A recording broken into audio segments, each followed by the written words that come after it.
Hello दोस्तों, नई कहानी में स्वागत है। अच्छी लगे तो लाइक करना और चैनल पर पहली बार चैनल को सब्सक्राइब ज़रूर कर देना। तो चलिए फिर कहानी को शुरू करते हैं। मेरा नाम अनु है। अभी मुझे नौकरी करते हुए सिर्फ 5 महीने ही हुए थे कि अचानक से मेरा ट्रांसफ़र मेरी दीदी के ससुराल वाले शहर में हो गया। मैं बहुत खुश थी क्योंकि दीदी से मेरी अच्छी पड़ती थी और जीजा जी का व्यवहार मुझसे बहुत ही फ्रेंडली था, तो मुझे रहने में कोई दिक्कत नहीं होने वाली थी। ट्रांसफ़र होते ही मैंने अपना सारा सामान पैक किया और दीदी के घर पहुंच गई। दीदी के 2 प्यारे प्यारे बच्चे थे। वहाँ मेरा टाइम अच्छे से पास होने वाला था। लेकिन कुछ समय बाद ही अचानक मेरी एक बहुत बड़ी मीटिंग फिक्स हो गई। इसकी वजह से मुझे 4 दिन के लिए बाहर जाना पड़ा और मैं दीदी को 4 दिन का कहकर अपनी मीटिंग के लिए निकल गई। लेकिन अभी जैसे ही मेरी फ़्लाइट का टाइम होने वाला था, अचानक से बॉस का कॉल आया कि जो लोग विदेश से मीटिंग के लिए आने वाले थे, वहाँ मौसम ख़राब होने की वजह से उनकी फ़्लाइट कैंसिल हो गई है और मीटिंग अभी कैंसिल हो गई है। यह मीटिंग अब 2 हफ्ते बाद होगी। ये सब सुनकर मैं वापस दीदी के घर लौट आई। लेकिन जैसे ही मैं घर पर वापस आई, मैंने देखा दरवाज़ा अंदर से बंद था। मैंने बेल बजाई, लेकिन किसी ने भी दरवाज़ा नहीं खोला।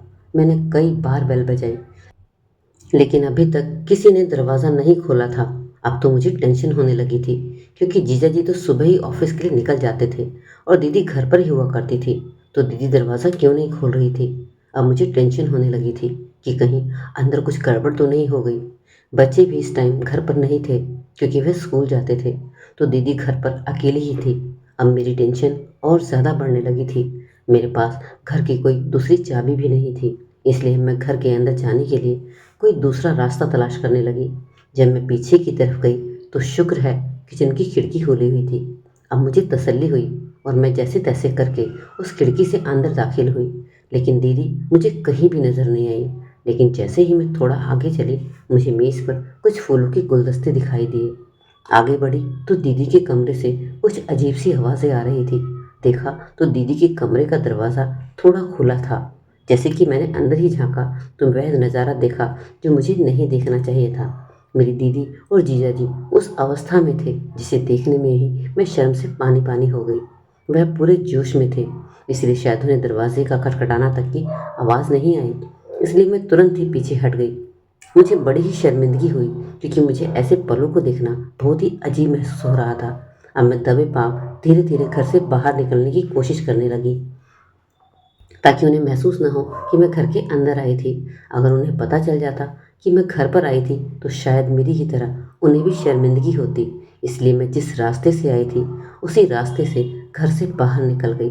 अब मुझे थोड़ी भूख सी लगी थी, इसलिए मैंने सोचा क्यों ना मैं एक रेस्टोरेंट में जाकर अपने 2 से 3 घंटे वहाँ बिता कर आती हूँ, ताकि दीदी और जीजा जी की उन हसीन लम्हों को मैं डिस्टर्ब ना कर सकूँ। इसलिए मैं एक होटल में जाकर नाश्ता करने लगी। यह होटल दीदी के घर के पास का सबसे फेमस होटल था। अभी मैंने खाने को कुछ ऑर्डर ही किया था, इतने में ही मेरी नज़र होटल से बाहर निकलते हुए लोगों पर कहीं गई, जिनमें मेरे जीजा जी भी थे। मैं तो देखकर एकदम से चौंक गई क्योंकि अभी अभी तो मैंने जीजा जी को घर पर ही देखा था, तो फिर वह यहाँ कैसे हो सकते थे? मैं एकदम से खड़ी हुई और मुझसे नहीं रहा गया। मैं उनके पीछे पीछे जाने लगी और उन्हें आवाज़ दी। मेरी आवाज़ सुनकर वो एकदम से पलटे और मेरी ही तरह वह भी मुझे देखकर चौंक गए और कहने लगे, तुम तो अपने ऑफिस के काम से बाहर गई थी ना, तुम यहाँ कैसे? तो मैंने उन्हें बताया कि मेरी मीटिंग कैंसिल हो गई है, लेकिन आप यहाँ क्या कर रहे हैं? तो जीजा जी ने बताया कि उनकी एक छोटी सी मीटिंग यहाँ इस होटल में थी कुछ दोस्तों के साथ, इसी वजह से वह सुबह से यहीं पर थे। मीटिंग जस्ट अभी ख़त्म हुई है और अब मैं ऑफिस जा रहा हूँ। लेकिन तुम मीटिंग कैंसिल होने के बावजूद यहाँ क्यों हो? घर क्यों नहीं गई?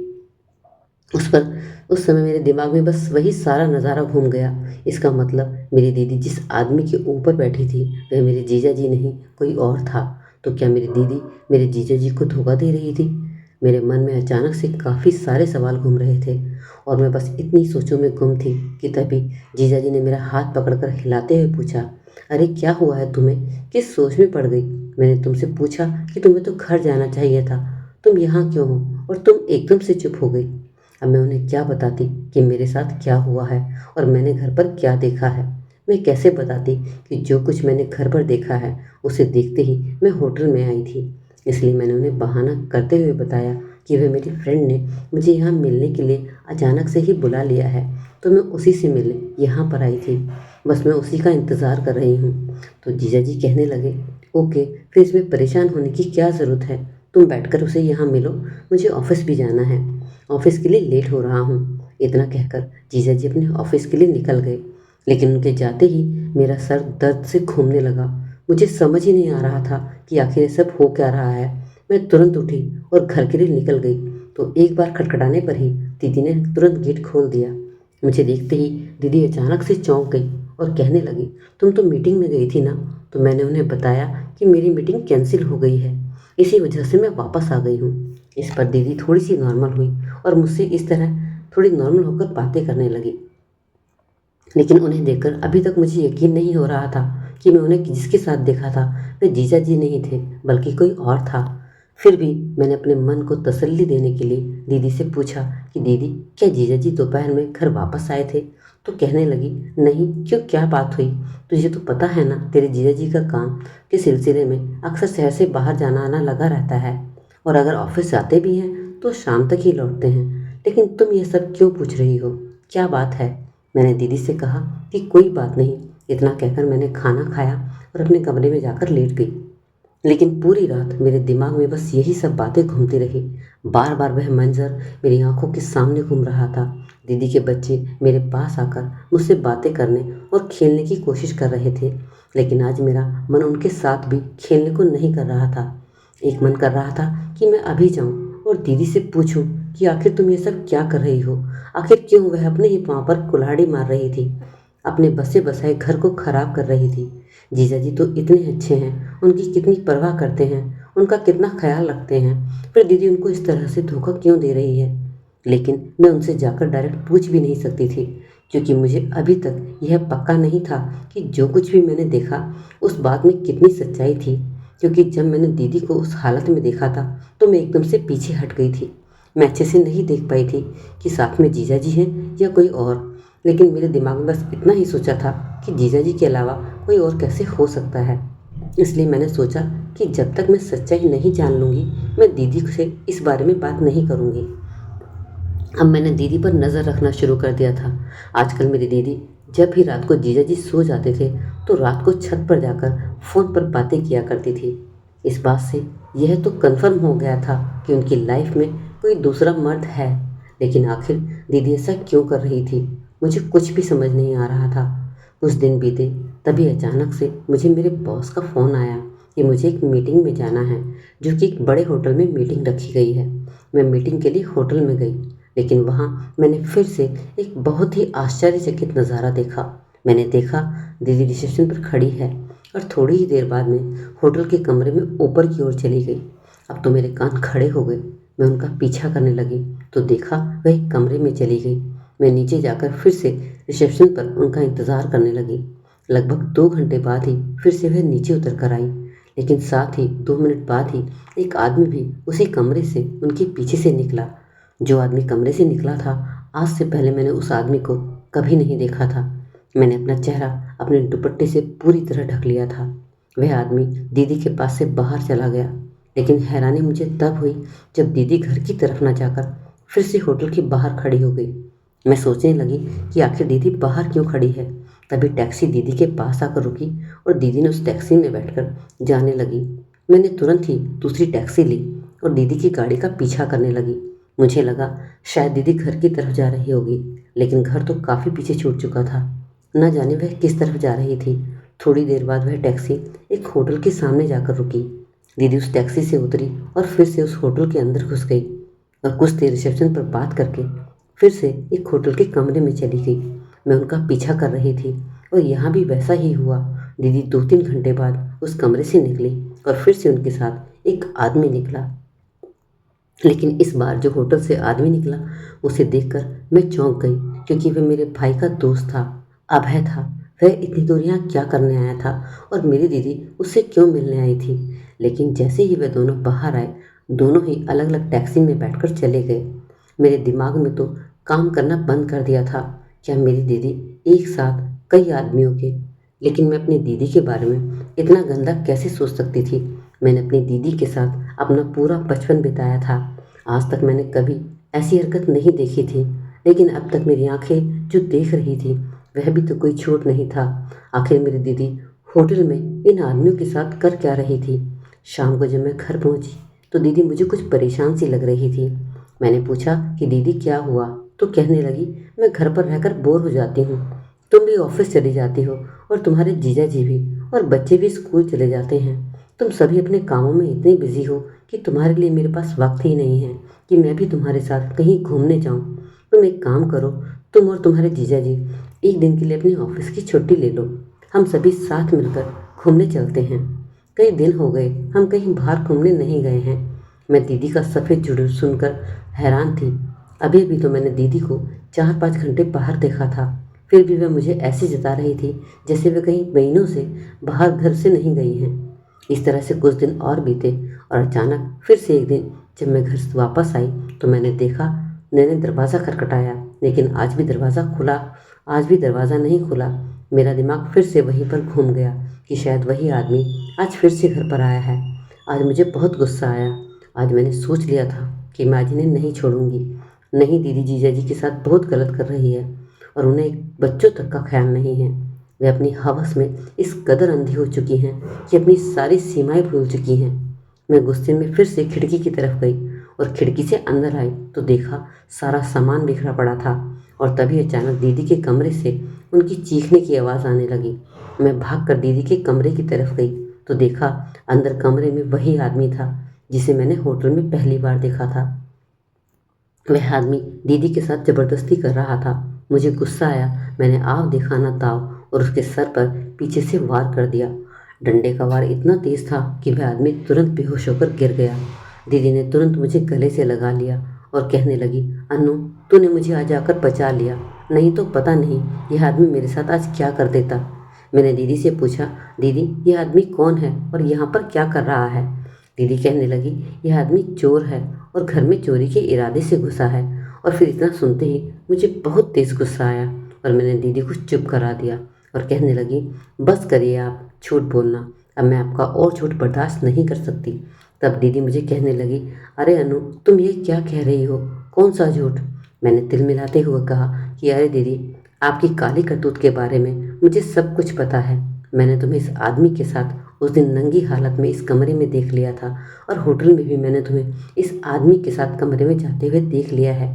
इतना सुनते ही दीदी मेरे सामने गिड़गिड़ाने लगी और मेरे पैरों में पड़ गई और कहने लगी, अनु, यह बात किसी भी तरह तुम्हारे जीजा जी को नहीं पता चलनी चाहिए।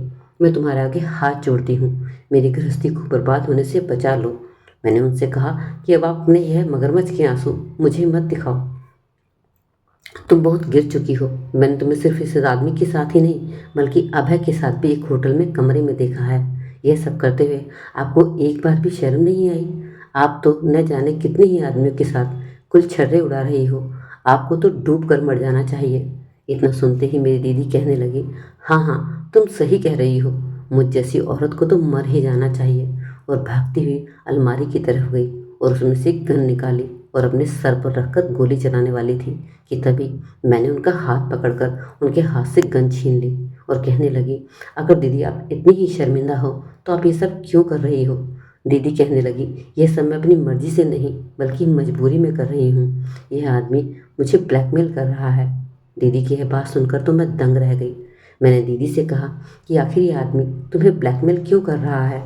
तब दीदी कहने लगी, आज मैं तुम्हें सब कुछ बताऊंगी, लेकिन तुम्हें वादा करना होगा कि मेरी मदद करोगी। मैं इस जाल में इतनी बुरी तरह फंस चुकी हूँ कि अब मुझे निकालने के लिए किसी की ज़रूरत है। मैंने कहा, अगर दीदी आप मुझे सब कुछ सच सच बताओगे तो मैं तुम्हारी मदद ज़रूर करूँगी। उसके बाद मैंने दीदी ने उस आदमी को उठाकर एक कुर्सी पर बिठाकर रस्सी से बांध दिया और उसके मुंह पर कपड़ा ठूस दिया। फिर मैंने दीदी को शांत किया और एक गिलास पानी पिलाया।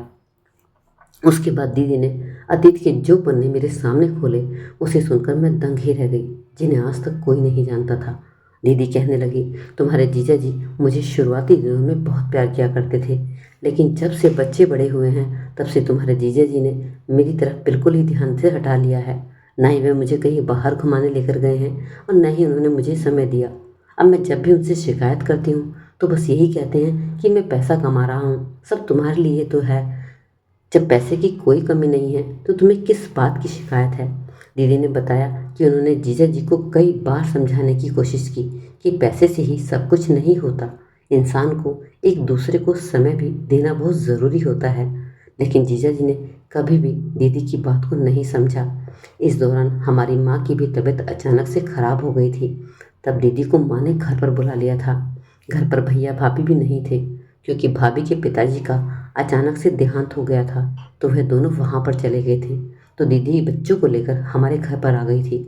उस समय मैं भी अपनी इंजीनियरिंग की पढ़ाई कर रही थी। इस समय मेरे भाई का एक दोस्त था जिसका नाम अभय था। तो जितने वक्त तक भैया घर पर नहीं थे, वह हमें और हमारी देखरेख करने के लिए आ जाया करता था। न जाने इस दौरान उसने दीदी की मायूसी को भांप लिया था और धीरे धीरे दीदी से दोस्ती भी बढ़ा ली थी। दीदी को भी उसका साथ अच्छा लगने लगा था। वह दीदी के बच्चों का भी बहुत ख्याल करता था। तो जो चीज़ उसे जीजा जी से मिलनी चाहिए थी, उनका समय और बच्चों के लिए उनका समय देना, वह सब उन्हें भय से मिल रहा था। लेकिन जब दीदी अपने ससुराल के लिए वापस निकलने लगी, तभी अचानक से अभय ने दीदी को प्रपोज कर दिया। दीदी एकदम से चौंक गई, लेकिन उन्होंने साफ साफ उसके प्रपोजल को इनकार में बदल दिया। अभय ने दीदी को समझाने की बहुत कोशिश करी, लेकिन दीदी नहीं मानी। तो अभय कहने लगा, कम से कम हम दोस्ती का रिश्ता तो रख ही सकते हैं। तो दीदी ने कहा, मैं तुमसे दोस्ती भी नहीं रखना चाहती। उसके बाद दीदी अपने ससुराल लौटकर आ गई। इतने दिनों बाद लौटने के बाद भी जीजा जी के रवैये में कोई सुधार नहीं हुआ। उनका रवैया वैसा का वैसा ही था। वह घर में बिल्कुल भी ध्यान नहीं देते थे। दीदी ने तो लुभाने के कई तरीके अपनाए, लेकिन जीजा जी को सिर्फ अपने काम से ही मतलब रहता था। दीदी को अकेलापन खाने लगा था। उन्हें लगता था जैसे उनकी ज़िंदगी रुक सी गई है। वह अपनी रोज़मर्रा की ज़िंदगी से अब पूरी तरह बोर हो चुकी थी।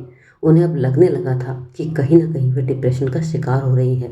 तभी अचानक एक दिन अभय का कॉल आया। सबसे पहले उसने दीदी से उस दिन के लिए माफ़ी मांगी और कहा कि हम एक अच्छे दोस्त भी बन सकते हैं, क्योंकि तुमने मुझे हमेशा ही एक अच्छा दोस्त नज़र आता है। दीदी को लगा कि आखिर दोस्ती करने में बुराई ही क्या है। धीरे धीरे अभय और दीदी की बातचीत होने लगी और वह भी घर पर आने लगा। लेकिन जीजा जी को उसका घर आना बिल्कुल भी पसंद नहीं था। तो दीदी ने अभय को घर आने से मना कर दिया। तब अभय ने दीदी से मिलने के लिए होटल का रास्ता चुना। और जब एक दिन दीदी अभय से मिलने होटल में गई, तो भावनाओं में बह गई। उन्हें अपने जज्बातों पर काबू नहीं रहा और उन दोनों में वह सब हो गया जो नहीं होना था। जैसी उस समय की दिमागी हालत थी, उन्हें अभय का सहारा अच्छा लगा, इसलिए उनके कदम बहक गए और वह सब कुछ कर बैठी जो उन्हें नहीं करना चाहिए था। और अब तो यह एक सिलसिला सा चलता रहा। अभय उन्हें हमेशा यही समझाता था कि हम कोई गलत नहीं कर रहे हैं। जिस चीज़ से तुम्हें सुकून और शांति मिले वह गलत नहीं होती। इसी बीच दीदी एक बार फिर अपने मायके आई। तब उन्हें मन किया कि वह अभय से मिले, लेकिन यहाँ होटल जाना पॉसिबल नहीं था। तब अभय ने दीदी से मिलने के लिए एक दिन के लिए अपने दोस्त का कमरा किराए पर लिया। अभय का दोस्त एक दिन के लिए अपने घर गाँव गया था। अभय ने दीदी को वहाँ पर बुलाया और वहाँ अभय और दीदी ने अपने जिस्म की प्यास बुझाई और दोनों फिर से वापस आ गए। और उसके बाद फिर से दीदी अपनी ससुराल आ गई। लेकिन अचानक फिर अभय का कॉल आया और अभय ने जो खबर दीदी को सुनाई, उसे सुनकर दीदी के पैरों तले ज़मीन ही निकल गई। अभय ने दीदी को बताया कि उस दिन जब हम उसके दोस्त के घर अपने खूबसूरत पलों में बिजी थे, तो वह सब कैमरे में रिकॉर्ड हो गया है। जाने से पहले मेरे दोस्त ने घर में कैमरा लगा दिया था और वह मुझे ब्लैकमेल कर रहा है। यह सब सुनकर तो दीदी के होश ही उड़ गए थे। उन्होंने जीजा जी से बहाना लगाया कि मुझे फिर से 2 दिन के लिए मायके जाना है। उसके बाद वह तुरंत अभय से मिली। तब दीदी ने उससे कहा कि तुम मुझे अपने दोस्त रवि का नंबर दो, मैं उससे बात करती हूँ। तब अभय ने रवि का नंबर दिया और दीदी ने रवि से बात की। रवि ने उनसे कहा कि अगर तुम चाहती हो कि यह वीडियो मैं किसी को ना दिखाऊं, तो तुम्हें वही सब मेरे साथ भी करना होगा जो तुमने अभय के साथ किया है। दीदी बहुत डर गई थी। उन्हें लग रहा था कि अगर जीजा जी को यह सब पता लग गया तो उनकी पूरी ज़िंदगी बर्बाद हो जाएगी। उनके पैरों के नीचे से ज़मीन खिसक चुकी थी, इसलिए अब उन्हें मजबूरी में वह सब अभय के दोस्त रवि के साथ करना पड़ा जो उन्होंने अभय के साथ किया था। दीदी ने सोचा था शायद यह सब करके उनकी जान छूट जाएगी, लेकिन अब तो रवि ने यह एक सिलसिला सा शुरू कर दिया था। उसका जब भी मन करता वह दीदी के घर पहुंच जाता और अपनी हवस का शिकार दीदी को बनाता। अब तो धीरे धीरे वह दीदी से पैसों की डिमांड भी करने लगा था। जिससे दीदी बहुत तंग आ चुकी थी।